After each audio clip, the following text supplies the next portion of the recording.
Assalamualaikum warahmatullahi wabarakatuh. Perkenalkan, nama saya Asta dan Setia. Di sini saya akan mengerjakan tugas BPK atau bisnis biasa perusahaan. Nah, di sini saya mengambil tema pemberdayaan pulau-pulau kecil. Nah, di sini saya ingin membuat nugget ikan tongkol atau ikan apinis khas Pulau Wetan, Maluku. Latar belakangnya ikan tongkol yaitu memiliki kandungan sebesar 25%. Jumlah tersebut lebih tinggi daripada kandungan protein pada ikan tenggiri. Lalu ikan tongkol juga memiliki kandungan asam lemak omega 3 yang cukup tinggi, yaitu sekitar 1,5 gram per 100 gram. Nah, kandungan omega 3 ini bermanfaat untuk menetralkan kelebihan kolesterol di dalam tubuh manusia. Lalu ada Pulau Wetar. Nah, Pulau Wetar ini adalah pulau terluar Indonesia yang terletak di Laut Banda dan berbatasan dengan negara Timor Leste.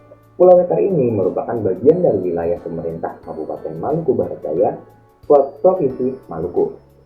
Lalu, mengapa sih saya memilih Pulau Wetar? Nah, Pulau Wetar memiliki perairan yang bersih dan jauh dari pencemaran industri. Maka dari itu, tekstur ikan dagingnya itu padat dan rendah lemak, ideal untuk pengolahan. Lalu kandungan gizinya tinggi seperti protein, omega 3, dan vitamin yang baik untuk kesehatan.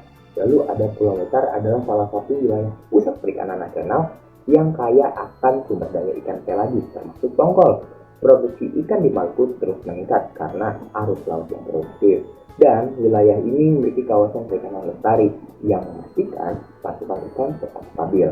Lalu ada dukungan keberlanjutan. Nah, pemanfaatan ikan lokal dari Wetar ini mendukung program perikanan berkelanjutan di Indonesia Timur. Ikan tongkol termasuk jenis ikan yang memiliki populasi yang cukup stabil, sehingga pemanfaatannya lebih ramah lingkungan dibandingkan dengan spesies lain. Nah, dari latar belakang tersebut dan Pulau Wetar yang saya inginkan, jadi saya melihat bahwa adanya peluang, yaitu saya ingin membuat nugget berbahan dasar ikan tongkol. Melihat ikan tongkol dari Pulau Wetar, Maluku menawarkan kualitas yang tinggi, keberlanjutan sumber daya, dan potensi ekonomi yang sehat. Nah, nugget yang tadinya berbahan dasar ayam menjadi berbahan dasar ikan tongkol. Tidak hanya memanfaatkan kekayaan laut Indonesia secara optimal, tetapi juga mendukung kesejahteraan masyarakat lokal dan memperluas potensi pasar produk olahan berbasis ikan. Lalu di sini saya membuat visi dan misinya. Visinya yaitu menjadi produsen nugget ikan tongkol yang berkualitas tinggi yang sehat, lezat, dan terjangkau, serta menjadi pilihan utama masyarakat dalam memenuhi kebutuhan makanan praktis dan bergizi. Lalu misinya itu ada 4. Yang pertama, menyediakan produk berkualitas tinggi, berinovasi dalam rasa dan bentuk, memberdayakan masyarakat lokal, lalu mengutamakan kepuasan pelanggan. Nah, komposisi bahannya yaitu ada tepung tapioka, garam, ikan tongkol, minyak sayur, gula halus, penyedap rasa, bubuk lada, bawang merah, bawang putih, jahe, tepung panko, sodium trifosfat, telur, dan air.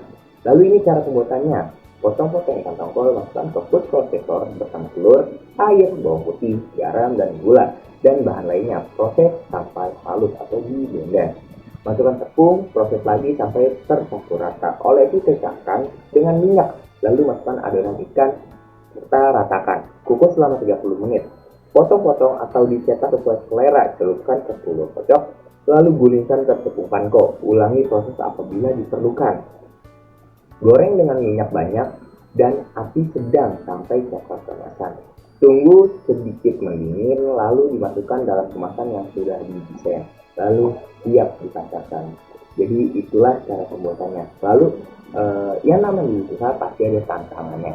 Nah, tantangan dari ikan tongkol khas Pulau Wetar ini ialah kendala logistik dan aksesibilitas, keterbatasan teknologi pengolahan, edukasi dan sumber daya manusia, persaingan dengan produk serupa, dan lain sebagainya. Lalu strategi pemasarannya itu ada 6. Saya melakukan strategi branding seperti nugget ikan ini memiliki identitas lokal, lalu ada sertifikat dan legalitas. Lalu ada strategi digital marketing. Saya membuat ada e-commerce, media sosial, bahkan punya web tersendiri untuk memesan nugget ikan tersebut. Lalu ada strateginya nilai tambah, seperti untuk menghilangkan produk serupa, kita membuat nilai tambah seperti ada varian rasanya. Ada misal ikan nugget ikan tongkol dengan khas rempah Maluku atau balado ataupun keju. Lalu ada perut yang tadi. Nah, ada juga strategi berkolaborasi. Jadi bukan hanya saya saja, tapi bermitra dengan UMKM lokal, lalu kita endorsement dengan influencer, dan kerjasama dengan restoran. Lalu ada strategi pengolahan keberlanjutan, seperti nanti gunakan ramah lingkungan, gunakan kemasan biodegradable, lalu ada edukasi konservasi laut. Lalu ada strategi promosi keberlanjutan, misal adanya diskon hari spesial seperti ulang tahun Pulau Wetar, terus ada hari ikan sedunia, itu kita akan melakukan promosi. Lalu ada yang namanya membership program. Nah, kesimpulannya, ikan tongkol dari Pulau Wetar Maluku menawarkan kualitas yang tinggi, berkelanjutan sumber daya, dan potensi ekonomi yang besar. Walaupun adanya tantangan layaknya slide sebelumnya, nanggap ikan tongkol khas Pulau Wetar dapat menjadi produk unggulan yang tidak hanya memberikan nilai tambah pada hasil perikanan lokal, tetapi juga mendukung perekonomian masyarakat setempat ataupun masyarakat luar pulau. Dengan kombinasi strategi pemasaran seperti ini, nugget ikan tongkol memiliki peluang besar untuk menjadi produk unggulan yang dikenal luas. Usaha ini juga dapat mendukung kesejahteraan masyarakat Pulau Wetar serta memperkenalkan kekayaan laut Maluku ke tingkat nasional dan internasional. Mungkin sekian jenis usaha yang dapat saya paparkan.